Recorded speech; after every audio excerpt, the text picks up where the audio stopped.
Well, welcome everyone to our imaging conference. This is the one for the end of the year, believe it or not. And then we have some interesting cases from our various imaging modalities. And I think we tried to bring in different aspects of valvular heart disease. So this will focus on valvular heart disease, good clinical presentations. We have 5 presentations, so I want to make sure that our presenters will give enough time for even the last speaker. So 5 presentations, a quick in and out questions, some thoughts regarding them. So we'll start with the first one, Dr. Ramsey. All right. Well, I'm Nick Ramsey. I'm the cardiac MRI fellow, but a lot of you know me from my time in the echo lab. I've got a case of a 52-year-old man who came to see one of our cardiologists because he has been getting conflicting information from his local physicians over the past several months. So he is previously healthy, no known medical problems, but over the past 3 to 6 months he's been becoming gradually and progressively short of breath with physical exertion, kind of NYHA2 borderline 3 symptoms without a known precipitating cause. He's visited I think at least 2 different cardiologists and had conflicting reports from his echocardiogram. One report said he had severe aortic insufficiency and he needed surgical intervention, and another person said he had mild or minimal aortic insufficiency and his LV function was poor. And so he is coming to see us for kind of a more definitive answer of what is going on and whether or not he has aortic disease and requiring surgery. All right, so this is his initial parasternal long on his echocardiogram. LV looks a bit generous in size. If you look at the aortic valve, it may be slightly thickened at the tips. If we go to the next slide, we have our initial color of the aortic valve, and you can see while there's a little bit of turbulence there at the tips, nothing as of yet that looks particularly impressive. We keep going. Here's the parasternal short axis of the valve. Then we add color to that as well. You see this kind of odd line of turbulence over the kind of the non-coronary cusp, or where the non and the right coronary cusp would be expected to coapt. Yeah. But nothing as of yet that looks particularly impressive other than the size of the ventricle, perhaps. So is this a study from our lab? Yes, sir. Okay. This is our study. And here's the apical 3.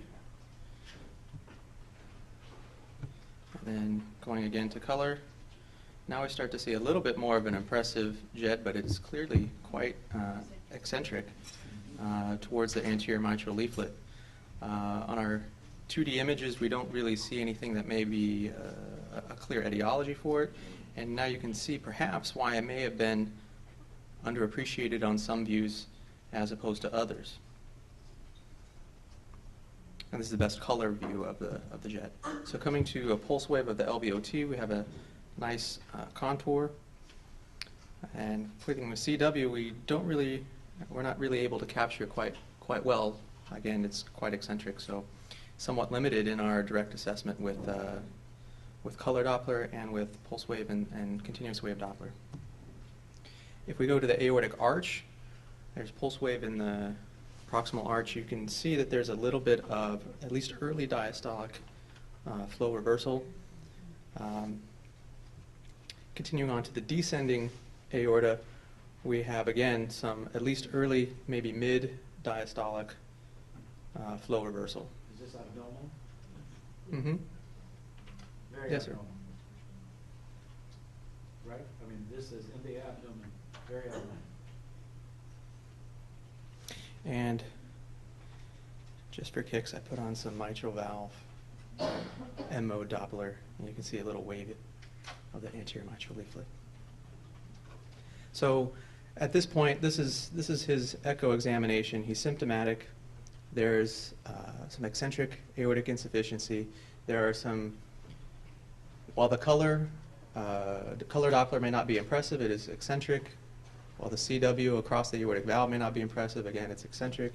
If we look at the pulse wave Doppler of the aortic arch and the descending aorta, there are signs that are at least suggestive that this may be more significant than we would otherwise appreciate. But I think you can see at this point why you may have received mixed signals from his prior echocardiograms. So because this man was symptomatic, he had a cardiac MRI, and I'll show you to the next images. This is his three-chamber view, and you can see a bit of eccentric jet, again, coming right at that anterior mitral leaflet, similar to what we saw on the apical three-chamber view with the echo.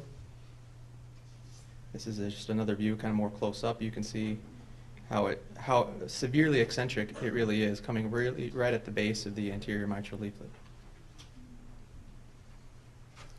And then an aortic view showing central AI. And here, if we look at the aortic valve on short axis, you can see that this is actually a bicuspid valve, and that's likely the mechanism for his aortic insufficiency. And the area of eccentricity and the origin of the jet is along one of the poorly coapting leaflets. And then if we end up quantitating, this is the LVOT flow. You can see he has about 100 cc's of regurgitant volume, and it lasts throughout essentially the entirety of diastole. And here is, again, in the abdominal aorta, the same flow diagram, and you can see there is holodiastolic flow reversal in the descending aorta. So this man has severe aortic insufficiency, an enlarged LV, and this is likely the explanation for his progressive symptoms, and he subsequently underwent a bioprosthetic aortic valve replacement. Beautiful. All right, thank you. Few thoughts. So I think I have too many slides. I'll try to move quickly. This was a lady that presented at the age of 54 with complaints of chest pain. Her history was notable for systemic and pulmonary hypertension, as well as rheumatic heart disease, for which she had required a mechanical mitral valve replacement in 2000, now about 15 years later. This had been subsequently complicated by prosthetic valve endocarditis 3 years prior, which had been managed medically at an outside facility. And her present complaint was intermittent chest pain for several days, both at rest and with exertion, accompanied by shortness of breath. These were her medications.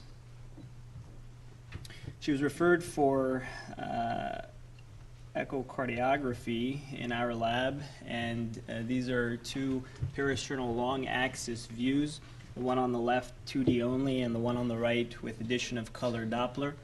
And we can see the most notable finding here is crowding of the left ventricular outflow tract. You can see the mechanical mitral valve, which appears to be moving well, but and we'll see in subsequent views that this is more obvious, but it appears to impinge anteriorly towards the left ventricular outflow tract, and you can even begin to appreciate that this may be impacting motion of the aortic valve leaflets. Show it with the pointer, the hand pointer on the computer.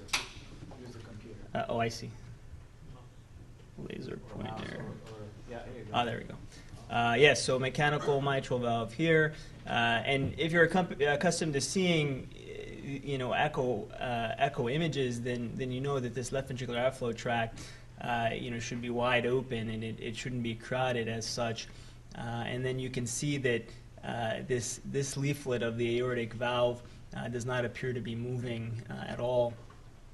And then the purpose of the color Doppler addition here is to show that there's significant flow acceleration in this area, which would suggest some degree of obstruction, although hard to say whether it's LVOT, aortic valve, or a combination of both. Next, this is still in the parasternal window. I guess I have to turn off my pointer. Well, to hit play, let's see. There we go. Oops.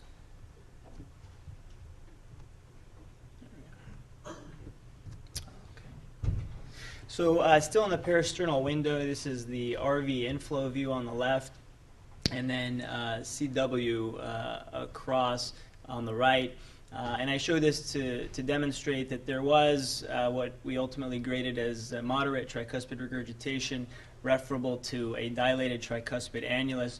And here's the TR velocity, which is indicative of elevated pulmonary systolic pressure.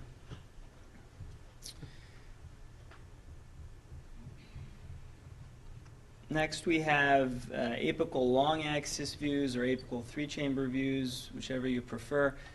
Really, I think, demonstrating very nicely on 2D on the left, the crowding, and I'll bring up the pointer here again. So you can see here that essentially, there's impingement of this mechanical mitral valve into the LVOT, this very bright echo density here, jutting into the left ventricular outflow tract, and you can see that again, movement or opening of the aortic valve is impacted. And then again on the right, addition of color showing flow acceleration. And you can, if you look closely, appreciate that there is some degree of aortic regurgitation here, which we ultimately graded as mild to moderate.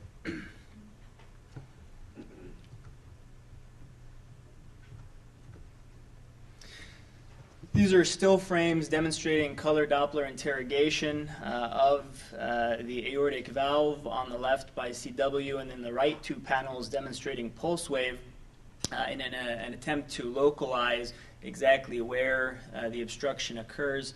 And so you can see on the left that there's a quite high velocity indicative of a significant gradient.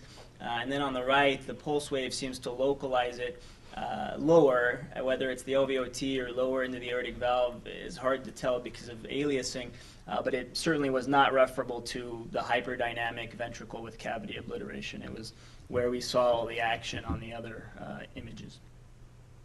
The patient also underwent a preoperative CT, and this is a movie reconstruction comparable to the apical long axis view that we were just seeing on the echo.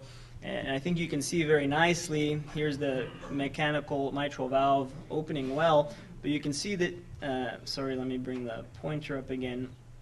But you can see that there's something impinging here into the left ventricular outflow tract, whether this is pannus or something else, most likely pannus. And then you can see that this more anterior leaflet of the aortic valve is completely fixed as compared to the posterior leaflet, which is moving quite nicely. So I think this really brings home the findings that were appreciated by echo. The patient also underwent catheterization, and the hemodynamic profile is shown. I think the most notable thing is a very significant gradient, peak of 157, mean of 106, and they actually recorded an LV pressure of 308, which is pretty amazing. So, of course, the patient went on to definitive repair here, and the operative report is shown.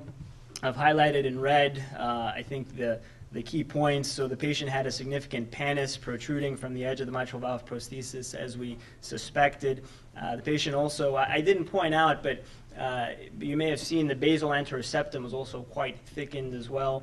And so the patient required, significant resection of both the pannus, the aortic mitral continuity, as well as some scar tissue at the aortic valve level involving the non-coronary and right coronary leaflets.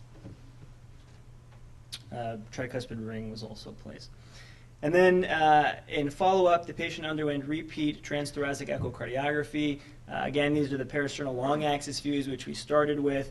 And the technical quality is lower given the postoperative setting, but you can appreciate now that the aortic valve is moving well, and the LVOT just on the zoomed view you can see is cleared up, and you no longer have that pannus encroachment.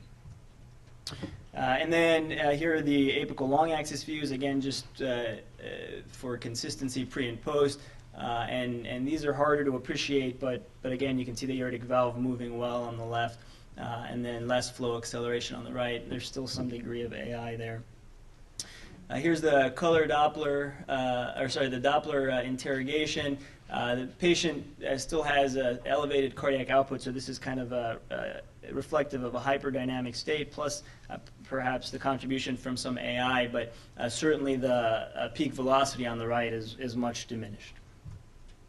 And then the postoperative CT, again, you can see that the aortic valve leaflets are now opening quite well, as you can see here.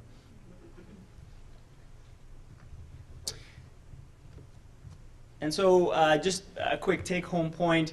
This was not necessarily an issue in this case in terms of differentiation of pannus versus thrombus, but I came across this paper which was published by this group looking at a consecutive series of patients that had prosthetic valve obstruction either due to pannus or thrombus. And I thought this was quite instructive in terms of some of the variables that one might look at to differentiate. And in this case, the area that was impinging into the left ventricular outflow tract was very bright, which would be consistent with this high video intensity ratio that they used. And we can also see that it was really involving the mitral valve plane, wasn't going into the atrium or extending beyond that. So I think this is a good reference for other more challenging cases in terms of the differentiation. Thank you. All right, I have an interesting CT case.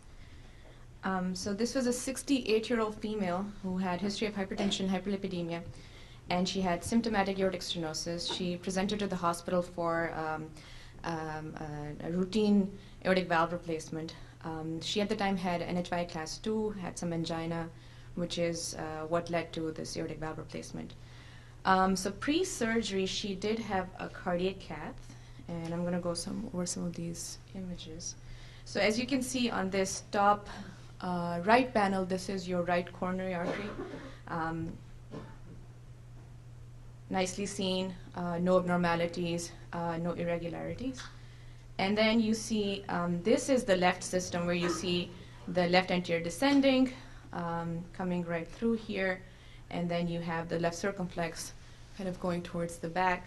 And this cardiac cath was done at an outside hospital, and we received these images from them, so nothing unusual was noted. She underwent placement of a tissue aortic valve with a 20-millimeter Paragon valve, and she was part of a Paragon trial, which is an ongoing trial. It's a multi-center over US, Europe, and Canada, and we're part of that trial, and the results will be, it's outcomes up to 5 years. So intraoperatively, she was noted to have a bicuspid aortic valve with fusion of the left and right cusps. And after the valve implantation, her mean gradient was 8, and there was no paravalvular leak that was noted.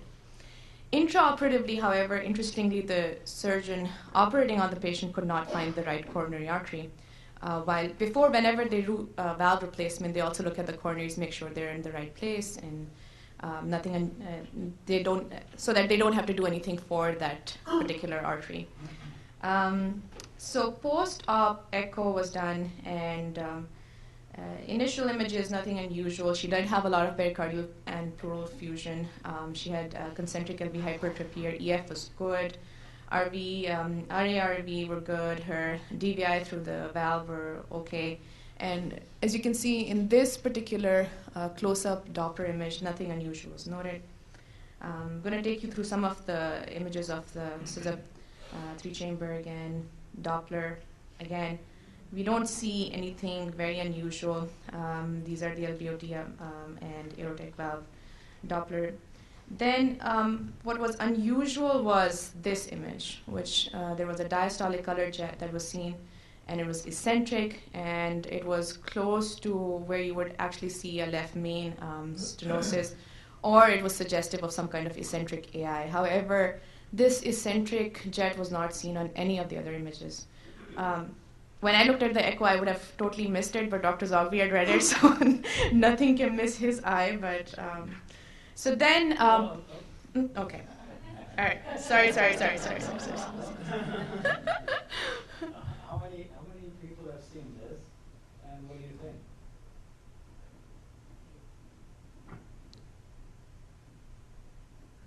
Is this systolic and diastolic, or just diastolic? Diastolic, right? And it's going, you know, the valve is in the middle of this halo black, right? So it starts there and goes, it looks like it's going, you know, the left main is where you see there, right on the lower side. I mean, it was a most unusual thing. I've never seen anything like it. So I guess that was my differential. I said, but I had a pre-stenotic acceleration, and that's usually, but it's a bit serpiginous, right? You usually have a pre-stenotic acceleration, almost like a BISA, basically, or flow going into a stenosis of the left main. It was unusual. The other thing that I couldn't find any AI anywhere else, but you know that comes in the differential diagnosis. You have maybe so eccentric that you have a Colanda effect, you're not seeing anything once it hits there. But these are the two things that came to mind. Any other? Well,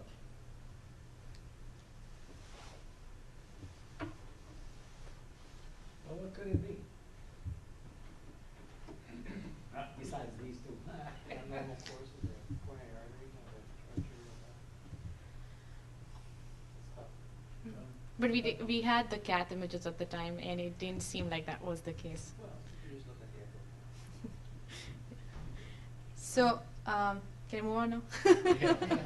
So, Actually, that's what we wrote in the report. It's like, well, I don't know what to suggest to these guys, but they had to do something because it was very unusual. and then whenever you do an aortic valve surgery, you want to make sure you didn't screw up the coronary arteries after that. So, I think an appropriate test was ordered, and that was a cardiac CT.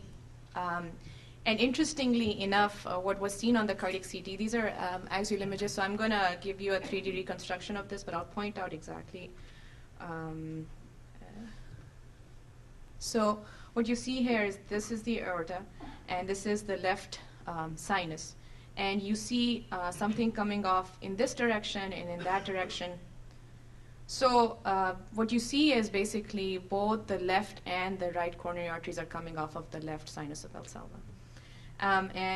This is kind of a 3D reconstruction where they're coming off of the left sinus, they form this confluence here. And after looking at the echo images and looking at this 3D reconstruction, we thought that that confluence may have been where we saw that flow acceleration. One of the things I wanted to make sure that this was the same patient, right? Because, I mean, because the angiogram was completely normal and there was nothing abnormal in it. But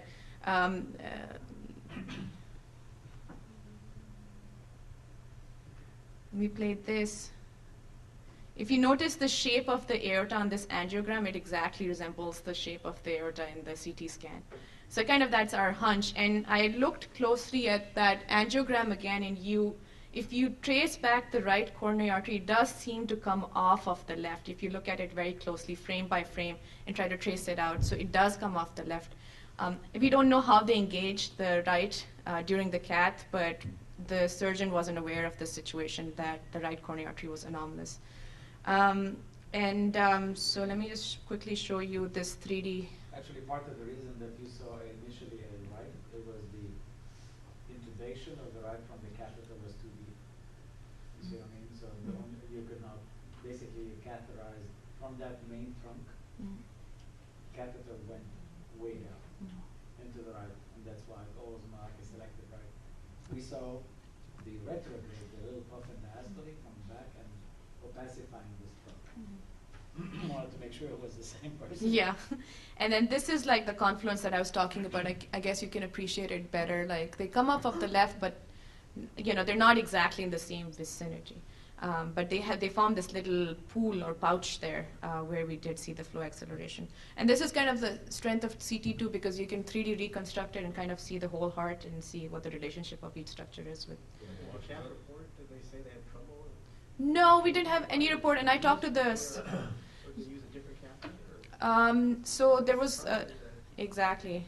With a JR4, you get deep intubation into this. I tried to look at any. They didn't have like a written report, and then I talked to Dr. Reardon, who was the surgeon, and I asked them whether they mentioned because they discussed the coronary angiography results, and they didn't mention that there was an anomalous right coronary, which is probably an important finding for the surgeon too. But there was no mention of that, so I don't know how they engaged it. Yes, Doctor. Could you just go back to the last image? So, This- I understood the anatomy until this image. It looks like they clearly have two different os, the left and the right. No, but it forms like a confluence here. It looks, but it's Is this from the same patient? yeah. It forms a confluence here, which you can see better in Is this. that like an exaggerated sinus of Valsalva then? Yeah, but it's all yeah. That could be. That looks like very different anatomy right there. That looks like they're connected. Where the other. But there's the sinus that like kind of like This is Up. a side view as opposed to a top view. Yeah, Not going so down. The proximal RCA Yeah, I guess. come through See, the wall. This is where your it's best right. view right there. yeah. But if you 3D reconstruct it, that's what it looks like. So I mean, I guess that's one thing that CT is very important for diagnosing if there are any coronary anomalies. You can see the entire course of it, and which was very helpful in this case because we finally found out why we were seeing that kind of jet. Now with our current scan, I mean, I saw this study that was done with very high kV, with very high radiation doses, but with our current scanner, we can do it at a lot less radiation. So there's, it's actually a pretty good study for coronary anomalies. I think Where that's are our CT experts? Are they here? Dr. Mayer was trying to come down, but he was tired of it. Dr. Chang, sir. Sumi Chang, you can speak, you're an expert there. What's the current radiation dose with the new scanner on average? I think the patient is the normal size. Now we can do it with about 0.5, 0.6, which is probably equivalent of 5 PA lateral chest X-ray. 0.5. Wow. It's really become almost non-issue. It's really, it's almost a non-issue. I mean, just to let you know that the PROMISE trial, right, the one that has compared stress nuclear with CT angiography, right? Majority was 64 slice CT. What was the average, Sumin, what was the average millisieverts on them? 10 to 12. 10 to 12. 10 to 12. And we're down to the 1 or 2 or whatever it is that you want to do. That's amazing difference. Especially for coronary anomalies, which most of them are young, they probably don't have coronary disease, so tolerance for higher heart rate is higher. So we can use what's called flash mode, which image the patient in 150 milliseconds. Such short duration, I mean the radiation is really low. Okay. All right. Thank you. Thank you. So this is a nice case that I had the opportunity to see when I was volunteering for the heart failure service a couple weeks ago. So I got to kind of bring the full imaging education to bear here. To the heart failure team. Yeah, that's right. From beginning, let's see, does anyone see that? So this is a gentleman, 72-year-old. He's kind of a tough, roughneck guy who, 100-pack-year smoking history. He was treated at St. Luke's. This was his first admission here at Methodist. He sees the pulmonary group was how we got involved. But he had history of prior CABG and bioprosthetic aortic valve, reportedly for aortic stenosis at St. Luke's about a year prior. So the reason we were consulted from the pulmonary service was that basically he had recurrent pleural effusions and recurrent symptoms that were more suggestive of heart failure. So, orthopnea and kind of lower extremity edema. Obviously if you have 100-pack-year smoking history, you're going to have some problems with your lungs. But they were concerned he'd had the effusion tapped, I think, 2 or 3 times, fairly significant, like 800 to a liter off.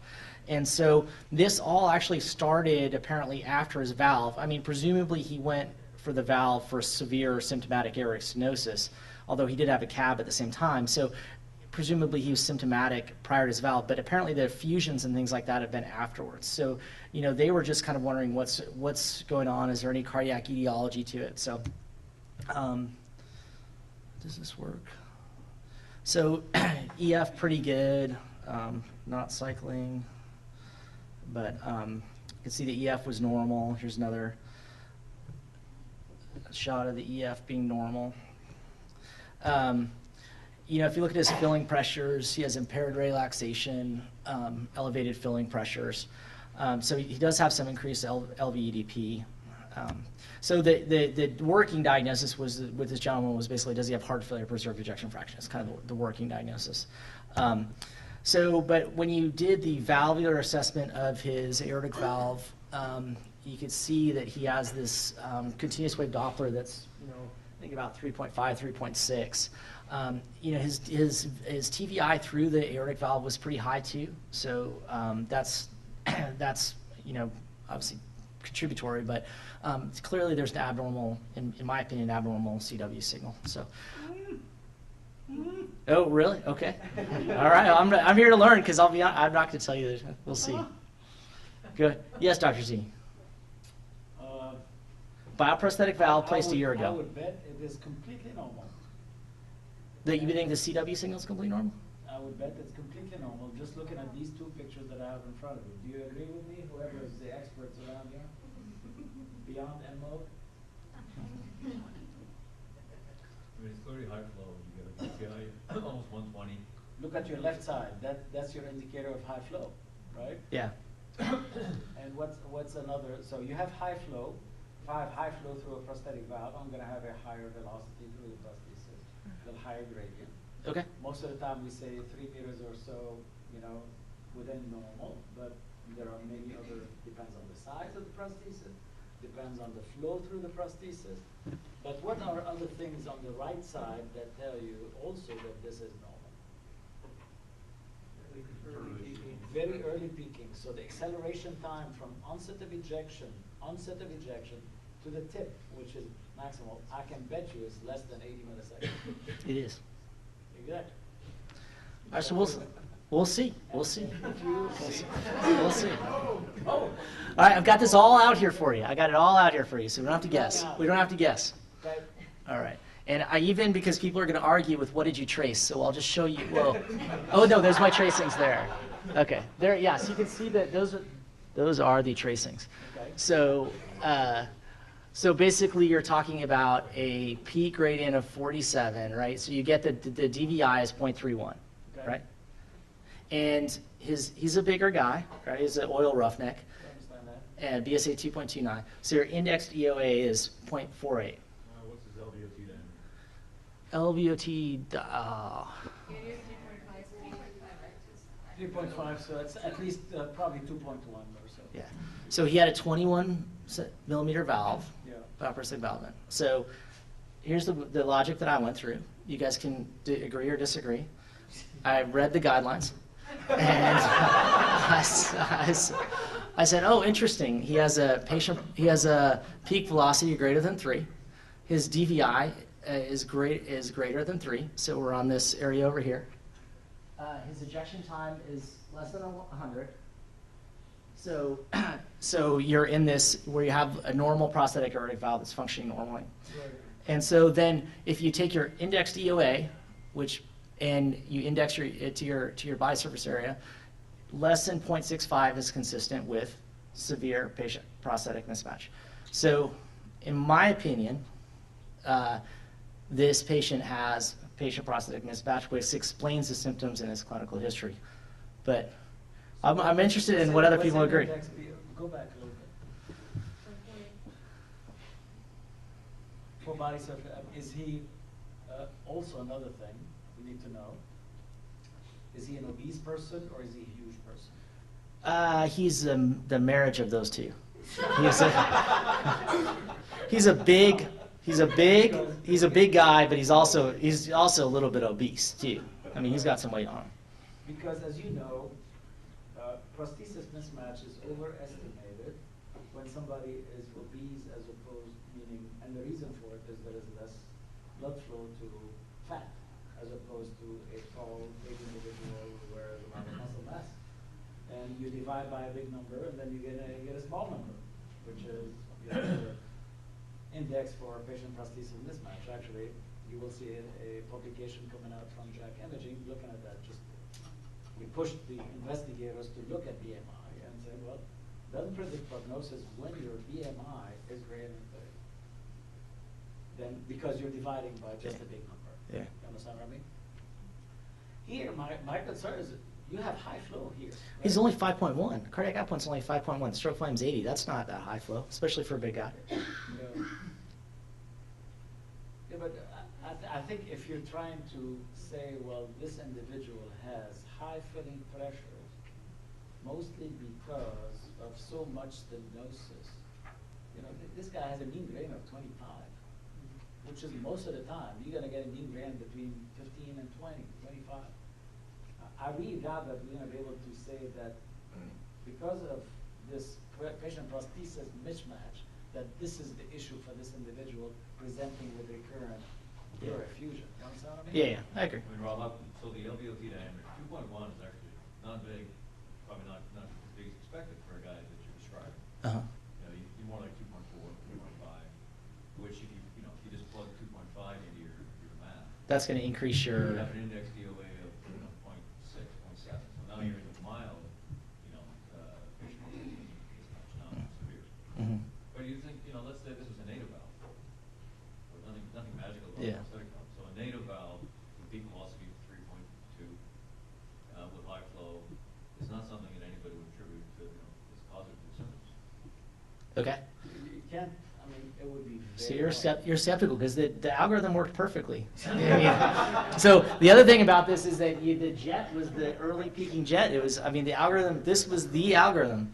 Yeah, So. The DOA math. let me tell you, Suspicious of where DOA. prosthesis mismatch becomes an issue Yeah. is when you have a significant high grade. Yeah. And here, you know, I mean, your peak velocity is greater than 3. I mean, what, 3.2? You know, 3.1? I mean, we're within. Well, we're at 3 Yeah, I point. mean, like, I mean, you understand what I mean? I mean, it's not 3.4. an impressive gradient, and that's why patient prosthesis mismatch is really an oversold phenomenon. And if you look at recent publication from this group, looking at stenosis, prosthesis mismatch versus normal prosthesis, what happens in two patient prosthesis mismatch is that the characteristics almost of severe aortic stenosis become operational. You have a longer ejection time, a little bit of a, much higher velocity. Here, you're at the cusp because you divide by body surface area that's large. I get that, but not every body surface area requires, the output that is needed. You understand what I mean? To do your thing. And so it's a nice try. well, do you want to know what the Dr. Naga agrees with both of you? It was high flow is what Dr. Naga agreed, but I don't know. I thought I'd bring the case up because it was a good case. It was a good case. Because it brings this into effect. I mean, the interesting thing to me was this patient's clinical history was worrisome that there was some issue with the valve. This valve was not providing, unless you just say, well, yes, heart failure, preserved ejection fraction, and that's, I guess, one thing. Now, the question is what happens to this patient because you're still back to baseline. This is a decent-sized prosthesis in a high output, relatively high output situation, or not too high, but relatively high. Has recurrent pleural effusion. I'm pretty sure he was tapped and looked at, transited, etc. But ultimately, is this diastolic heart failure? Yeah. So I do hope that somebody capped this individual, looked at filling pressures, and get a better feel as to whether we should be much more aggressive in treating his diastolic heart failure. And we talked about, we actually offered that, and he sees a guy, Dr. Ben Ray at St. Joe's, and he had done that and found elevated filling pressures and elevated PA pressures, put him on sildenafil. was complicated. That was then stopped. So he does have elevated filling pressures. Yeah. So this case is a 28-year-old African-American woman with hypertension and end-stage renal disease on dialysis who presented in October with fever. And subsequently, cultures came back positive for Staph aureus. So these are the TE images, and I'll tell you why the transthoracic is not very impressive. Holy hippo virus. You gotta be careful about that though. Yeah, sorry about that. I think blinders didn't come on this one. So anyways, here you can see these are the TE image. You can see a calcification of the posterior mitral leaflet and maybe something little bit on there. Vegetation, something. Let's go. You need to brush up on your PowerPoint presentations, how you link images, how you play them in the loop, right? I mean, you're going to project to many other people, irrespective of what you do in your life, believe it or not. Right? Here again, the four-chamber T posterior mitral leaflet with calcification, and you see a little what's the pointer here. Mobile, you see it. Okay. Mobile, maybe expensive. You don't know what the underlying situation is. Mhm. Most of your leaflet is like frozen.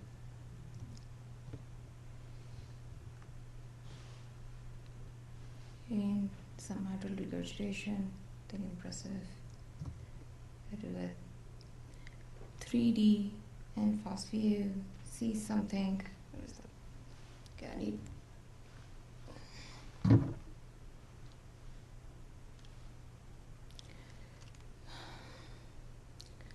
Attention here, you'll get some better images.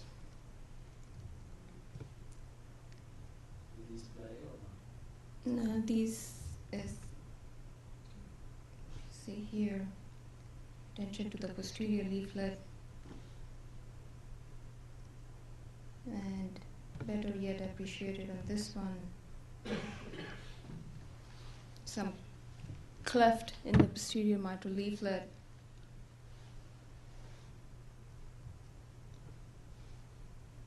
Interestingly, everything else in this echo is normal. No interatrial septal defect, no other endocardial cushion defects. The images on the You trans, called it a cleft? yeah. Why? Were you not impressed by that, Dr. Zoghbi? I don't know. It's such an abnormal valve. I don't know what to call. I mean, P3 is thickened and it's prolapsing and there's a chunk of calcium in the middle of it, but P2, I mean, is a little normal, an indentation is a cleft. What's the difference? Yeah. It's hard to make that Yeah. call. There's an indentation between P3 and P2, but whether it's normal or abnormal. It's Even harder to ever say whether it's pathologic, because a lot of clefts. Yeah, you gotta be Yeah. They're confident in systole, they don't actually, they're not a source of leak. the usual when you denote a cleft valve, mitral valve cleft, it has an abnormal structure with really a missing portion of the valve with significant mitral regurgitation that goes with it, and this is something you want. Now here, I have pathology, I have a Staph aureus that is eating some of my valve, and I mean, there are so many complicated things that just really messes up your total pathology. Right? So, But that is an issue that's coming up because of, the ubiquitous nature of 3D on-pass imaging. People are calling on seeing a lot of clefts, but in fact, they're confident. yes. The patient has no one. There's a gap in the diastole, but it's that comes together, there's no leak. Exactly, Monthly but remember scale. also how the structure of the mitral valve is, right? It has scallops. What is a scallop? Right? Yeah, A it's scallop an I mean, if it is all smooth and all one edge, you don't have a scallop, right? It's almost like a bridges with clefts in between. And they're either deep or a little smaller, but in systole they come in and coapt nicely, which most of the time they do. And we don't have an issue. Well, transthoracic in this case are actually not impressive at all because of the heavy calcification of the posterior leaflet. So it's all hidden in all of the transthoracic echoes that we have. But anyways, she was treated as a follow-up, she was treated for 6 weeks with antibiotics, and she left, and she, just a day prior to her last dose, she started having fevers again and came back. So we did the transthoracic. I didn't bring it up because it doesn't show any cleft, but it shows eccentric mitral regurgitation, probably moderate, with no other vegetations. She developed mitral regurgitation. So you didn't show us, did she have MR or any significance on that? On this one? On this one, it's just mild. If I go back to the, Yeah, there wasn't much of that. yeah. And you can see, I mean, the pros and cons are 3D, right? The pro is I see it in 3D view. If you don't give me any history or anything like this, can I say anything about major abnormality of, is this a flail, vegetation, whatever it is? I mean, it's very difficult. Right. You need tomographic views in addition to a 3D en-face view to kind of put the whole situation together. It's nice to be able to relate the 3D, orientation, but we still need tomographic views, huh? So you didn't call this vegetation? No, this is the October one, yes. I mean, it was called in the report in the proper clinical setting. This could be vegetation, because there is a heavy, thick I mean, that's- calcification there. Go along with vegetation. Yeah. It's not a, it is not a prolapse